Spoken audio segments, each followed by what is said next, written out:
What next? Itu tema firman Tuhan hari ini. Saudara-saudara, saya pernah ikut seminar gitu ya. Seminarnya bayar mahal, lumayan mahal, sangat mahal sebenarnya. Dan pembicaranya bilang begini, kesuksesan seseorang, keberhasilan seseorang di masa depan itu sangat bergantung dengan pertanyaan-pertanyaan apa yang dia tanyakan di dalam pikirannya.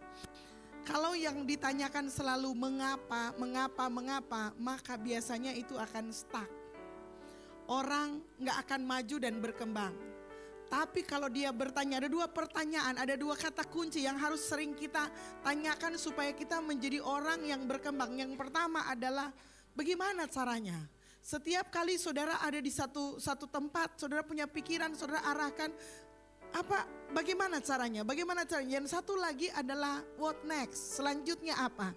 Jadi ketika saudara sedang mengerjakan sesuatu hari ini, saudara harus berpikir sambil mengerjakan yang sekarang, sesudah ini berhasil, nextnya apa? Gitu ya. Nah, orang-orang yang sering bertanya demikian dalam pikirannya, sering merenungkan pertanyaan-pertanyaan ini, itu akan digerakkan oleh pertanyaan-pertanyaan ini sehingga hidupnya menjadi berkembang, progres ke arah yang lebih baik. Kenapa? Karena pertanyaannya benar di pikiran. Tapi kalau misalnya orang-orang itu cuman banyak bertanya gini, mengapa? Mengapa saya begini? Mengapa situasi begini? Maka kita hanya akan cari-cari alasan. Dan sesudah kita cari-cari alasan, kita gak akan dapat banyak dari alasan itu. Dan justru membuat kita semakin malas melakukan apa yang kita mau untuk kita lakukan. Kita menjadi stuck dan kita gak bisa berkembang. Gitu ya. Waktu SMP kita mesti mikirin next apa SMA. Waktu SMA kita mikirin next kuliah apa. Sesudah kuliah dan dapat ijazah kuliah, kalian harus mikirkan what next. Dan kadang saudara, what next ini sudah begitu terlambat. Kalau saudara mikirkan, oh nanti kalau saya sudah selesai pekerjaan saya yang sekarang ini, baru saya akan memikirkan what next. Kadang saudara kalah cepat dengan orang yang masih mengerjakan sesuatu sekarang, sudah memikirkan what next-nya selanjutnya. Gitu ya. Jadi ini penting bagi kita untuk selalu bertanya dalam diri kita, what next? Yang terjadi dengan murid-murid Tuhan Yesus adalah ketika mereka ditinggalkan oleh Tuhan Yesus mati. Waktu itu Tuhan Yesus mati gitu ya. Dia sudah bangkit. Dia sudah menyatakan diri. Sudah menunjukkan diri bahwa dia sudah bangkit. Namun murid-muridnya masih tetap dalam keadaan di mana mereka gak tahu mau bikin apa dengan situasi itu. Mereka mengunci diri dalam ketakutan. Mereka tidak tahu atau mereka tidak bertanya what next, abis ini apa. Saking mereka nggak tahu bikin apa gitu ya. Petrus dalam cerita yang lain berkata, ya udah kita kembali di versi default kita, ya kita mancing ikan lagi. Kembali ke kebiasaan yang lama, kembali ke apa yang kita bisa lakukan dulu. Mereka gagal memahami rencana Tuhan tentang apa yang Tuhan siapkan in the future, yang Tuhan siapkan di masa depan mereka. Nah saudara-saudara, penampakan Yesus Kristus selama 40 hari, which is sekarang ini Eastertide gitu ya. Karena tanggal 29 nanti kita akan merayakan hari kenaikan Yesus. Jadi masa antara dia dibangkitkan sampai dia naik ke surga, dan kemudian 10 hari kemudian dia mencurahkan Roh Kudusnya, itu adalah masa persiapan yang lumayan panjang gitu ya. Bukan hanya untuk dia membuktikan diri bahwa dia hidup, tetapi pada sisi yang lain dia menuntun murid-muridnya. Dia membawa murid-muridnya untuk memiliki arah yang baru dalam kehidupan mereka, yang sebelumnya mereka gak pernah pikirkan. Jadi saudara-saudara, hidup di dalam Kristus itu selalu arah kita harus mengarah kepada masa depan. Yang percaya bilang amin. Langkah kita, tujuan kita harus jelas. What next? Selanjutnya apa? Apa yang mau kita kerjakan? Dulu waktu baru menikah saudara-saudara belum punya rumah sendiri. Masih ngontrak gitu ya, kontraktor. Kontrak sana kontrak sini. Pada waktu itu nextnya adalah kalau boleh Tuhan, kami mau punya rumah sendiri. Berusaha pada waktu itu memiliki rumah sendiri seperti butuh effort untuk mendapatkan dengan satu rumah yang pertama. Tapi kemudian kita belajar dan lihat, oh ternyata ada orang yang rumahnya di sana sini. Dia punya peternakan rumah. Sepertinya itu bagus untuk investasi. Kita mulai bertanya, what next? Sesudah kita punya rumah milik sendiri, yang kita tinggali nggak kontrak lagi, apakah kita sudah selesai atau masih ada what next? Bagaimana kalau kita menjadi seorang peternak rumah, kira-kira seperti itu. Lalu kita mulai mengembangkan usaha kos-kosan, kita mulai mengembangkan usaha hotel dan lain-lain sebagainya. Karena kita rupanya bukan hanya sekedar punya rumah pribadi itu sudah cukup. Sesudah punya rumah pribadi, punya bisnis rumah, pertanyaan next apa? What next? Mungkin alangkah bagusnya kalau kita buat perumahan. Sesudah itu apa? What next? Kita sudah punya properti. Mungkin kita akan buat sesuatu yang lain gitu ya. Dan lain-lain sebagainya. What next adalah pertanyaan yang sedang mengarahkan kita untuk apa yang akan terjadi selanjutnya. Apakah saudara pernah memikirkan tentang what next ini? Apa sesudah sekarang apa? Apakah akan gini-gini aja gitu ya? Saya punya paman ya, masih terhitung paman jauh gitu ya. Dia bekerja di BUMN, Pertamina lebih tepatnya. Dan dia bekerja pada waktu itu di bagian pengeboran. Which is saat itu saudara-saudara itu nggak perlu sarjana, dia hanya lulus SMA. Tapi kemudian dia kerja di pengeboran, di rig gitu ya. Dan dia mendapat gaji yang sangat besar. Gitu ya, sepanjang hidupnya dia bekerja di pengeboran, di rig, dan sampai tiba waktunya untuk dia pensiun. Ketika dia pensiun, gitu ya, baru dia mau berpikir, karena pada waktu pensiun dia menerima uang yang sangat besar, karena uang pensiunnya memang besar. Tapi dia baru berpikir, ini saya sudah pensiun, saya mau bikin apa? Gak mungkin dia kerja di rig lagi. Lalu kemudian dia berpikir, oh mungkin saya ternak ikan. Jadi dia langsung pakai uangnya itu, dia beli bibit-bibit ikan gitu ya. Lalu kemudian giliran panen, saudara-saudara, yang dia pikir dia mau panen sekitar 1,5 ton, itu yang dipanen gak sampai 2 ton. Maksudnya gak sampai 20% dari yang seharusnya dia panen gitu ya. Kenapa? Karena rupanya ada yang maling, ada yang hanyut, dan dia nggak tahu bisnis itu. Karena apa? Karena basicnya dia bukan pebisnis, dan dia adalah seorang employee, dan tiba-tiba dia sesudah dia berhenti bekerja, dia baru berpikir, oh sekarang saya akan berbisnis. Telat. Umur sudah tua, nggak bisa dingin saudara-saudara. Padahal urus ikan itu harus yang siap dingin, kira-kira seperti itu. Dan kalau kita, sudah itu contoh, kalau kita terlambat memikirkan what next, kita akan nanti kagok karena keduluan orang lain. Seharusnya dalam hidup kita, apa yang kita kerjakan sekarang, kita mulai merencanakan, oke, abis ini Tuhan sudah bawa kita sejauh ini, what next? Jangan seperti murid-murid Yesus ketika mereka kehilangan Yesus, ketika mereka ditinggalkan oleh Yesus pada waktu dia mati gitu ya.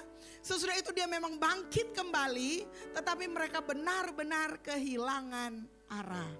Mari kita baca bersama-sama Yohanes pasal 20 ayat 19 sampai 23.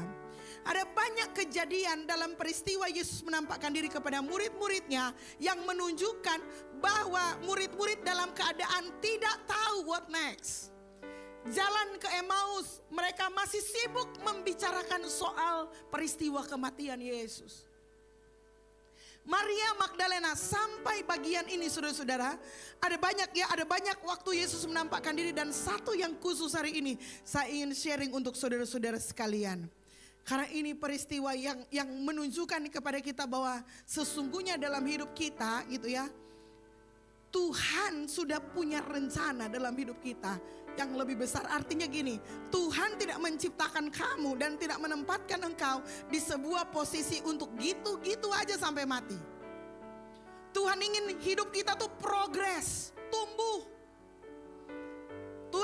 bayangin kita segitu aja, oh itu stabil. Hidup kita gak boleh stabil dan konstan, saudara-saudara. Hidup kita harus tumbuh, sama-sama bilang tumbuh. Kalau kita konstan, itu kerdil, itu gak sehat.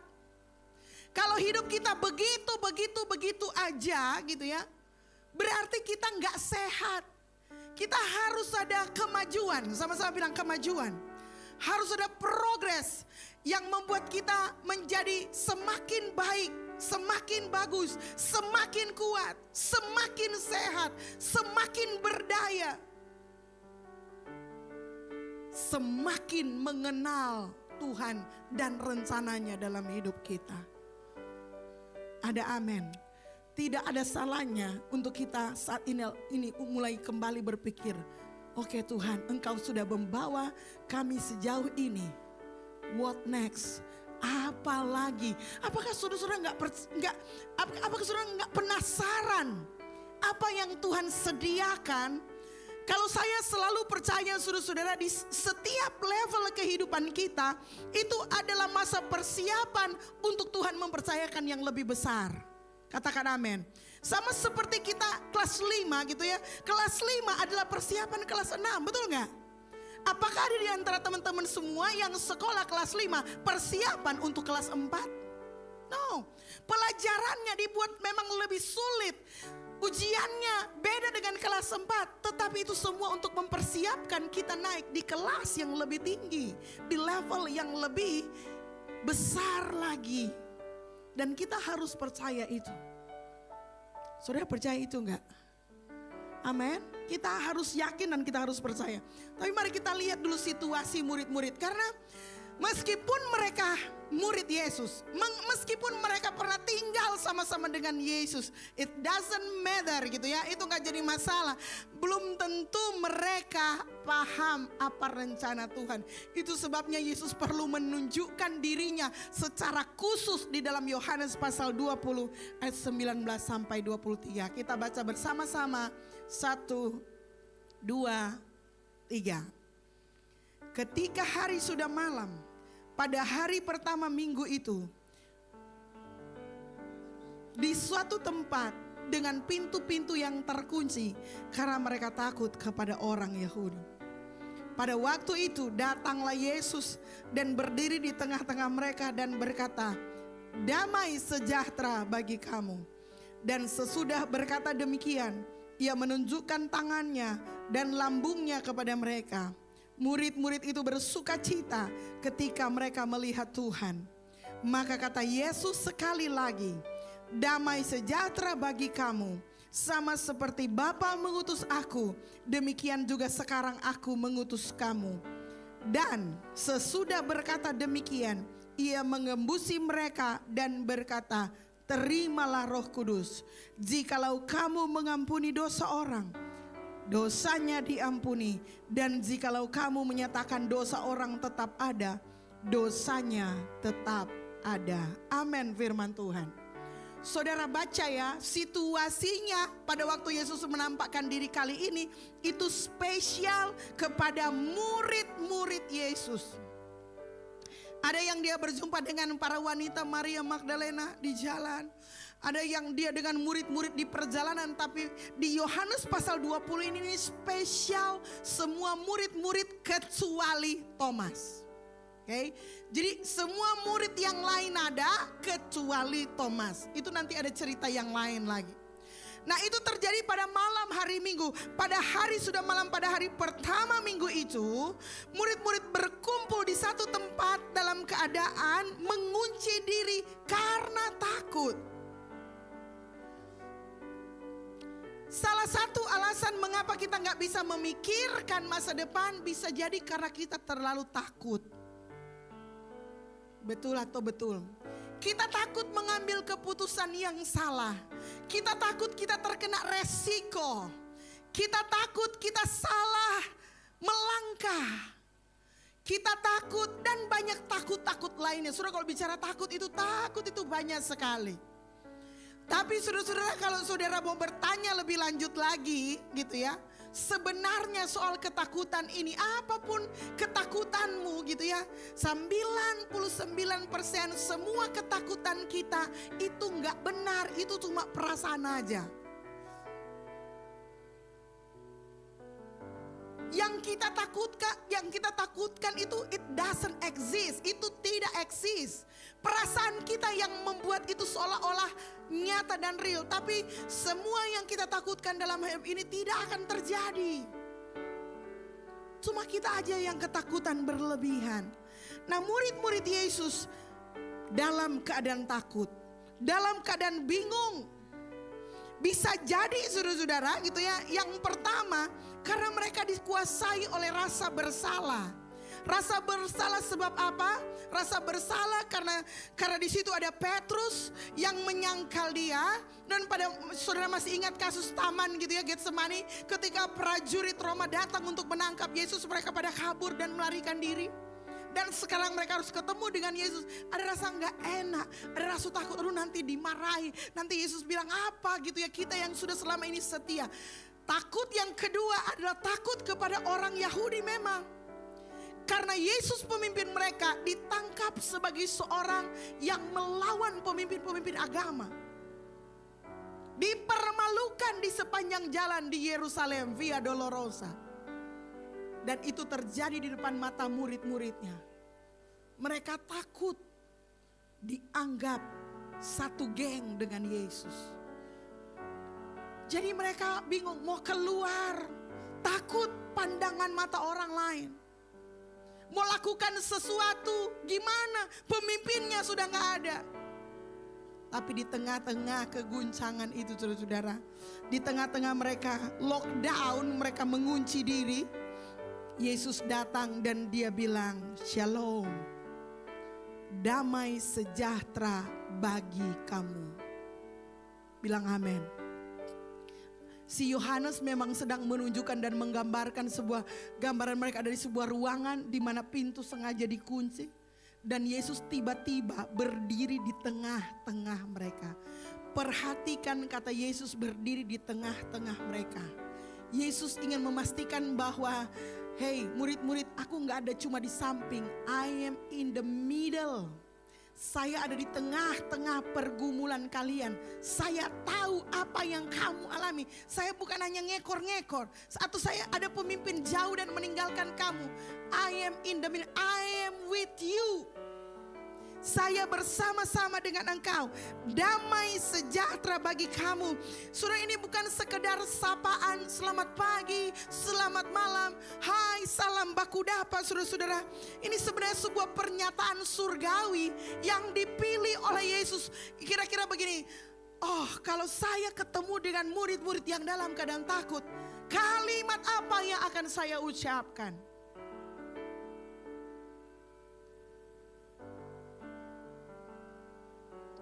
Ada satu kaum muda next gen. Sepanjang hidupnya dia gak pernah lihat papanya. Lalu dia berdoa sama Tuhan. Dia berdoa di dalam doa, saya itu sudah cukup lama gitu ya. Pengen ketemu papanya. Ketika akhirnya entah bagaimana saudara-saudara pintu terbuka, dia tahu keberadaan papanya dan mereka janjian untuk ketemu saudara-saudara. Datang dia dan bilang gini, "Pastor, saya nggak tahu mau ngomong apa ketika ketemu dengan papa. Apakah I miss you? Atau ku tonjok aja mukanya karena telah mengabaikan aku selama ini?" Saya bilang, kamu berdoalah, nanti Roh Kudus akan tuntun nanti. Kamu mau ngomong apa sama bapakmu? Gitu. Sudah sometimes kita nggak tahu mau ngomong apa. Tetapi Yesus itu ya, kata-kata yang dia siapkan untuk murid-muridnya itu sangat tepat. Dia bilang damai sejahtera bagi kamu. Bayangkan kalau dia bilang, Petrus lu gila lu ya. Lu ninggalin gue pada saat gue ditangkap. Gue kutuk lo jadi kodok. Kan sudah gak mungkin kan gitu. Walaupun mungkin Tuhan Yesus kecewa, Tuhan Yesus pastilah kecewa dengan murid-muridnya. Itu sebabnya murid dikuasai oleh rasa bersalah. Tapi hey, dia memilih kalimat itu, damai sejahtera bagi kamu. Ini adalah pernyataan surga, saudara-saudara, yang mengandung kuasa, yang memberikan confidence, memulihkan, memberikan kekuatan baru. Jadi ketika mendengarkan suara itu, apa yang saya percaya terjadi perubahan suasana, tercatat, dicatat, dan diamati oleh Rasul Yohanes. Dia bilang ketika mereka mengetahui itu Yesus, mereka jadi bersuka cita, berubah dari takut jadi bersuka cita. Seharusnya demikian, saudara-saudara. Nah, tahukah saudara bahwa Yesus sengaja datang kepada mereka untuk memberikan misi yang baru? Kalau pada waktu Yesus menampakkan diri kepada murid-murid yang lama, dia hanya ingin menunjukkan bahwa dia sudah bangkit.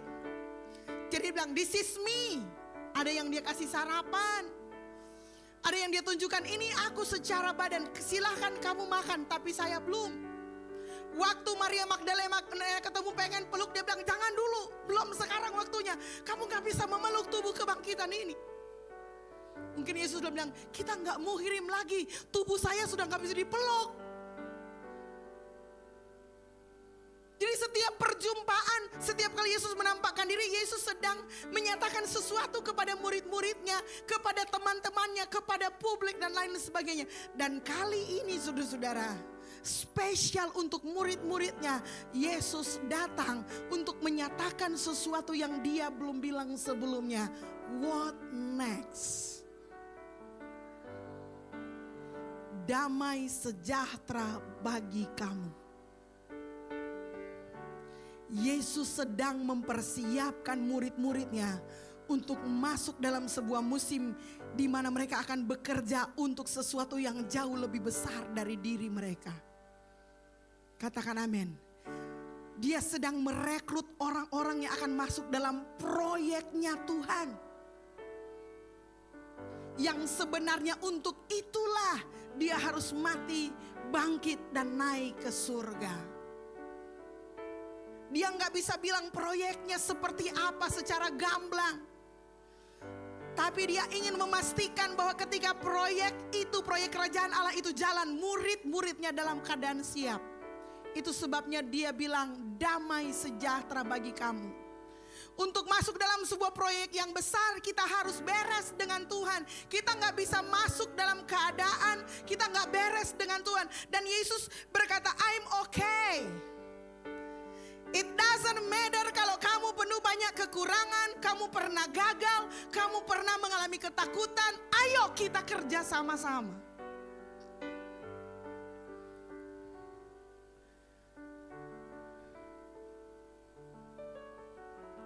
Salah satu pertanda bahwa kita mungkin sedang masuk pada sesuatu yang lebih besar dari diri kita. Kita sedang terhisap kepada sebuah rencana dan program Tuhan yang maha agung dan maha mulia tanpa kita sadari. Kita sedang berada dalam tuntunan Tuhan adalah ketika kita takut, tapi kita bisa dapat damai sejahtera dari Tuhan. Banyak kali kita gitu ya, apalagi Pentakosta lama itu selalu menjadikan damai sejahtera sebagai tanda untuk melakukan apa-apa. Oh kalau gini pengajarannya, kalau kamu sudah damai sejahtera itu tandanya dari Tuhan bahwa sudah kamu bisa mengambil keputusan. Itu sudah benar, pada beberapa pengalaman itu yes. Tapi pengalaman pribadi saya saudara-saudara, ketika Tuhan membawa kita untuk sesuatu yang jauh lebih besar dari diri kita sendiri, itu rasa takutnya tetap ada. Gitu ya. Itu seperti manusiawi yang diizinkan Tuhan kita untuk alami gitu ya. Dan justru membuat dalam ketakutan itulah kita bergantung kepada damai sejahtera yang dari Tuhan. Jadi memasuki rencana Tuhan yang lebih besar kayak begini, deg-degan, takut, tapi kita tahu dan kita yakin bahwa apa yang ada di depan sana itu adalah dari Tuhan. Katakan amin. Ini penting saudara-saudara. Karena kalau kita menunggu, dan saya nggak pernah lihat gitu ya sejarahnya di dalam perjanjian baru gitu. Oh, Petrus dia rasa damai sejahtera dulu baru dia pergi ke kampung ini. Paulus sudah rasa damai dulu baru pergi. Justru kadang di tengah-tengah ketidakdamainya dirinya, dia sedang apa ya, bergumul, ada rasa khawatir, ada rasa takut sebagai manusia untuk masuk ke sebuah tempat. Ingat, mereka adalah apostel, mereka adalah utusan Tuhan, dan mereka pergi. Kalau sekarang saudara-saudara, pelayanan itu biasanya kita punya namanya orang kunci, man of peace. Tapi zaman itu mereka berangkat saja sesuai dengan arahan Tuhan. Dan itu saudara bisa bayangkan, saudara disuruh untuk memasuk sebuah tempat tanpa survei, tanpa tahu bagaimana keadaan di sana. Tapi saudara disuruh pergi masuk ke sana. Murid-murid seperti itu takut nggak? Ada takutnya. Tapi di atas rasa takut itu ada damai sejahtera Tuhan yang kita rasakan. So, pertanda bahwa kita akan masuk dalam sesuatu yang lebih besar dari diri kita. Itulah pertemuan antara rasa takut kita yang manusiawi dan damai sejahtera yang disediakan Tuhan bagi kita. Bilang amin. Banyak di antara kita berpikir seperti ini. Beda juga damai sejahtera itu ya saudara-saudara dengan mentalitas judi, gambling. No, damai sejahtera Tuhan gak seperti orang gambling. Berangkat saja, jadi gak jadi. Ya kalau untung syukur, kalau kalah ya kita buang sial saja. Bukan seperti itu gitu ya. Dan banyak orang hancur karena gambling. Yang terjadi di sini adalah Yesus sendiri adalah inisiatornya. Dan dia sudah lebih dulu memberikan damai sejahteranya sebelum misi itu jalan. Itu perlu kita pastikan dulu. Untuk sesuatu what next dari diri kita yang lebih besar dari diri kita, it's okay kita merasa takut, tetapi kita harus dapat konfirmasi bahwa ada damai sejahtera Allah yang menuntun kita sekalian. Yang percaya bilang amin. Nah, sesudah Yesus memberikan damai sejahteranya, saudara-saudara, yang kedua sesudah itu dia langsung nyatakan tanpa tedeng aling-aling, mereka bilang. Dia langsung bilang seperti ini. Damai sejahtera bagi kamu. Lalu dia bilang, sama seperti Bapa mengutus aku, demikian juga sekarang aku mengutus kamu. Dari semua proses dia menampakkan diri dan menunjukkan kepada murid-muridnya bahwa dia hidup. Dan itu kali ini baru dia ungkap misi yang sebenarnya. Kenapa sih saya harus mati? Kenapa sih saya harus bangkit? Dan kenapa sih saya perlu menunjukkan kepada kalian bahwa saya hidup selama berulang-ulang dan terus memberitakan tentang kerajaan Allah? Kisah Para Rasul 2 berkata bahwa Yesus selama 40 hari dengan terus memberitakan tentang kerajaan Allah.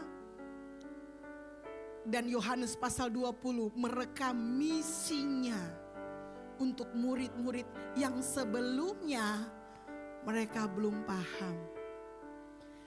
Sama seperti Bapa mengutus aku, demikian juga sekarang aku mengutus kamu. Sama-sama bilang mengutus. Kata mengutus itu saudara-saudara adalah kata yang sangat-sangat Kristen. Coba kita baca, kita kupas perlahan-lahan. Bapa mengutus Yesus.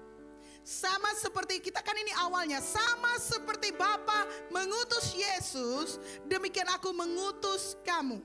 Yohanes 3 ayat 17 menceritakan kepada kita apa tujuan Allah mengutus Yesus. Allah mengutus anaknya ke dalam dunia bukan untuk menghakimi dunia, melainkan untuk menyelamatkannya. Jadi kalau Yohanes berkata bahwa Allah mengutus Yesus untuk menyelamatkan dunia ini, sama seperti Allah mengutus Yesus, demikian Yesus mengutus murid-muridnya gitu ya. Dan kemudian murid-muridnya mengutus orang percaya. Untuk apa? Misinya satu, keselamatan. Keselamatan, pertobatan.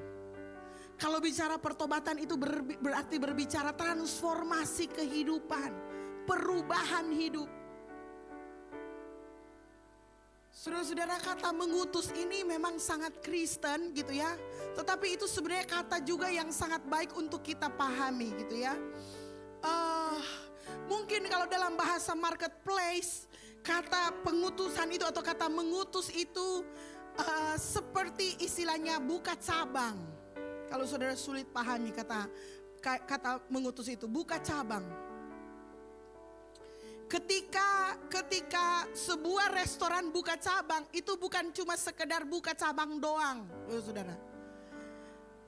Restoran yang berhasil buka cabang itu, mereka pasti punya budaya tertentu yang mereka mau perkenalkan untuk daerah itu. Saya kasih contoh gitu ya.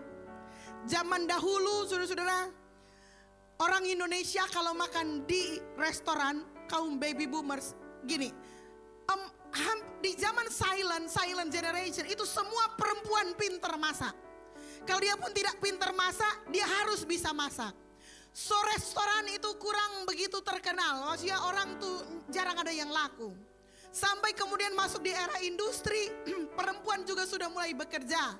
Pada saat perempuan mulai bekerja gitu ya, lalu kemudian mulai muncul restoran-restoran, kira-kira seperti itu.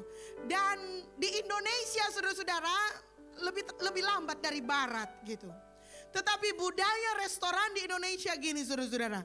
Karena semua ibu-ibu di rumah tahu masak, jadi kalau bilang makan restoran itu pasti makanannya harus lebih enak dari masakan rumah. Yang kedua, harus ada pelayan yang ngurusin piring-piring kalau kita minta dia bantu, karena itu makan di restoran. Kita bisa pesan menu sesuai yang kita inginkan dan terakhir baru bayar. Itu orang Indonesia. Kalau yang kaum sederhana saudara-saudara makan di warteg, kurang karena nggak ada pelayanan, tapi tetap dilayani dengan baik. Ditunjuk makan ini gitu ya. Lalu makan dulu. Nanti sudah selesai, nggak pakai nota, saudara, cuma pakai memori. Dia akan bilang gini, tadi makan apa? Ikan ini, kerupuk 5, es teh manis, baru dia menghitung dengan cepat, kira-kira segini, selesai. Sampai KFC datang di Indonesia. Yang tadinya kita makan dulu baru bayar. Sekarang ada budaya baru. Yang lahir dari sebuah masyarakat yang sangat menonjolkan independensi. Di mana kita harus karena Indonesia ini kan egaliter. Ada bangsawan dan ada para pembantu, kira-kira seperti itu. Ini Indonesia.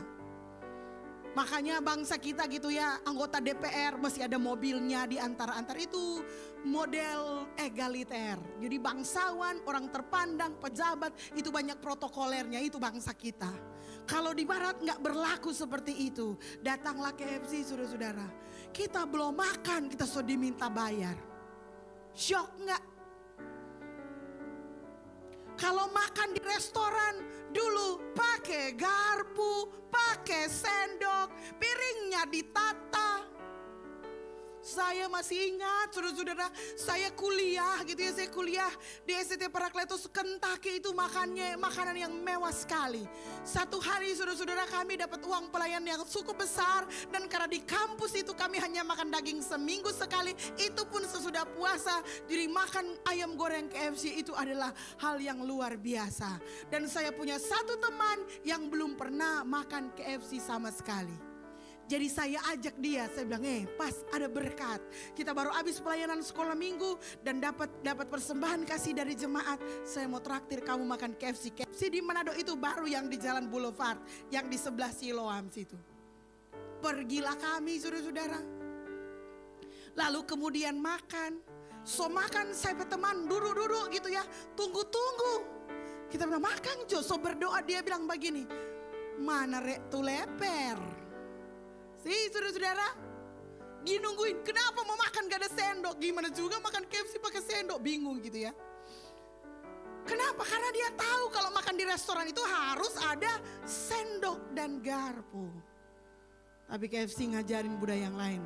Makan yang paling enak itu gak pakai sendok dan garpu. Oke? Budaya Western. Antri, fast food, makan. Akhirnya orang Indonesia mulai terbiasa. Yang tadinya makan dulu baru bayar, sekarang bayar dulu baru makan. Sudah banyak kan restoran seperti itu? Datang lagi masyarakat yang lebih luar biasa. Korea, saudara-saudara. Kalau KFC ayamnya masih sempat digoreng, kita tinggal makan. Kali ini saudara ke restoran, saudara dapat ikan mentah, daging mentah, sayur mentah, dikasih belanga, dikasih panggangan, saudara mesti bakar sendiri, masak sendiri di restoran. Pernah makan di restoran Korea? Sana so buka di bahu satu.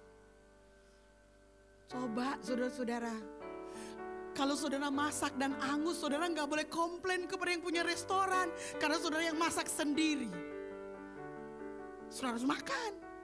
Kalau kurang garam, kalau nggak enak, salah campur bumbunya, makan sendiri. Luar biasa ya. Dulu kita ke restoran, kita yang dilayani.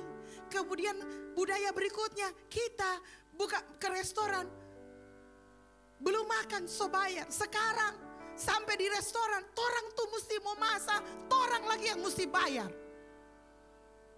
Kurang cuci piring tuh nyanda.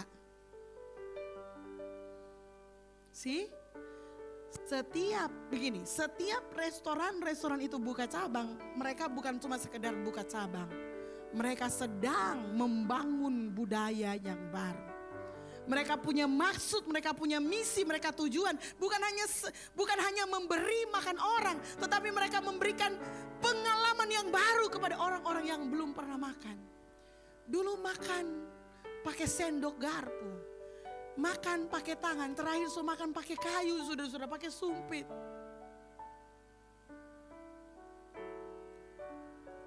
Tapi itulah hidup. Ketika KFC buka cabang, mereka membawa budaya Western datang di Indonesia yang independen. Ketika restoran Korea buka cabang datang ke Indonesia, mereka membawa tradisi budaya Korea untuk diperkenalkan orang Indonesia. Begitu prinsip pengutusan. Ketika Yesus mengutus murid-muridnya dan murid-muridnya mengutus orang percaya, itu yang diutus adalah bukan cuma sekedar utus orangnya, tapi kalian sedang membawa budaya kerajaan Allah untuk ditempatkan di pelayanan atau di tempat di mana engkau berada masing-masing. Sama seperti Bapa mengutus aku, demikian aku mengutus kamu. Itu juga berbicara soal identitas siapa yang mengutus kita. Bahwa yang mengutus kita adalah Dia yang paling besar, Dia yang maha besar, Dia yang tahu segalanya, dan Dia yang mengutus kita. Kenapa Dia mengutus kita? Bukan karena kita hebat, bukan karena kita pintar, kita malah penakut di situ ya. Tetapi Dia tahu bahwa kita punya kesetiaan. Dimanapun kita berada, saudara-saudara, kita harus ingat bahwa kita adalah utusan Allah. Kita adalah utusan Tuhan untuk membawa pengaruh kerajaan Allah di tempat di mana kita diutus oleh Tuhan. Yang percaya bilang amin. Apapun yang kamu lakukan tanpa kamu sadari bahwa kamu adalah diutus Tuhan untuk sebuah misi, membawa kerajaan damai di dalamnya, membawa budaya kerajaan Allah di dalamnya, pasti gagal. Kenapa KFC berhasil? Selain karena manajemen, kok mereka bisa membawa budaya yang tidak sama dengan tempat kita berasal dan kita terima. Karena mereka tahu bahwa ternyata makan seperti itu lebih praktis, lebih cepat. Lalu kemudian mereka mempromosikan fast food. Daripada kamu tunggu terlalu lama, ayo kita makan di restoran yang cepat saji. Kita pikir itu sudah yang terhebat. Next muncul, ini bukan hanya cepat saji. Ternyata makanan yang paling enak dinikmati itu makanan yang baru dimasak. Sekalian sama kompor-kompornya ditaruh di meja di restoran. Budaya, membangun budaya baru.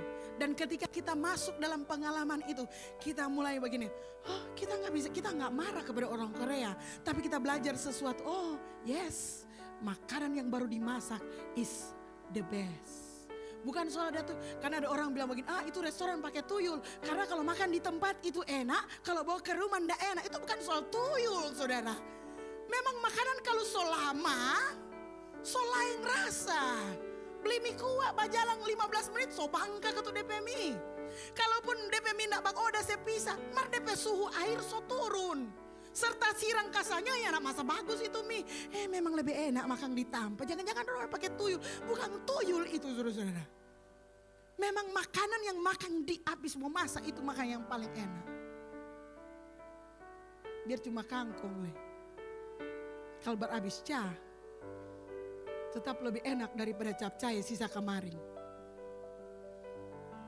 Betul atau betul? So, apa pelajarannya? Tuhan punya rencana, Tuhan punya maksud, sama seperti Bapa mengutus anaknya, demikian anaknya mengutus murid, demikian mengutus anaknya, anaknya mengutus murid-muridnya. Terakhir, murid-murid itu mengutus gerejanya. Makanya kita jadi gereja yang buka cabang. Murid-murid mengutus orang percaya. Kisah para Rasul 13 ayat 2-3.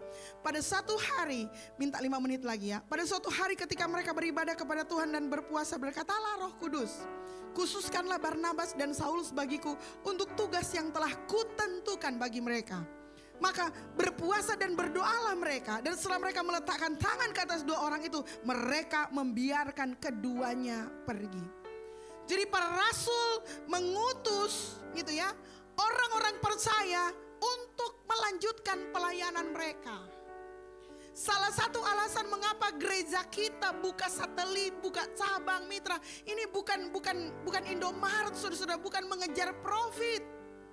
Tetapi kita sedang membangun budaya kerajaan Allah. Katakan amin. Ketika kita masuk Bitung, ketika kita masuk ke mitra. Saya saudara-saudara kemarin ke Surabaya dan saya ngobrol dengan satu teman gitu ya. Karena saya ketemu satu pemimpin gitu ya, kita punya ini pemimpin muda bagus sekali saudara, pergaulannya internasional, dia smart, dia cerdas gitu ya. Lalu tiba-tiba pemimpin ini resign dari gereja yang dia melayani, dia masuk di gereja yang kategori saya bilang liquid church. Nah, liquid church ini hati-hati karena dia memang sedang berkembang saat ini gitu ya.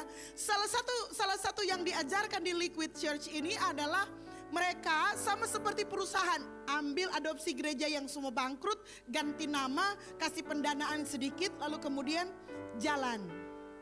Yang jelek dari liquid church ini saudara-saudara, kalau dalam masa waktu yang telah mereka tempatkan sekitar 5 tahun mungkin atau ada jangka waktu tertentu, kalau tidak profit,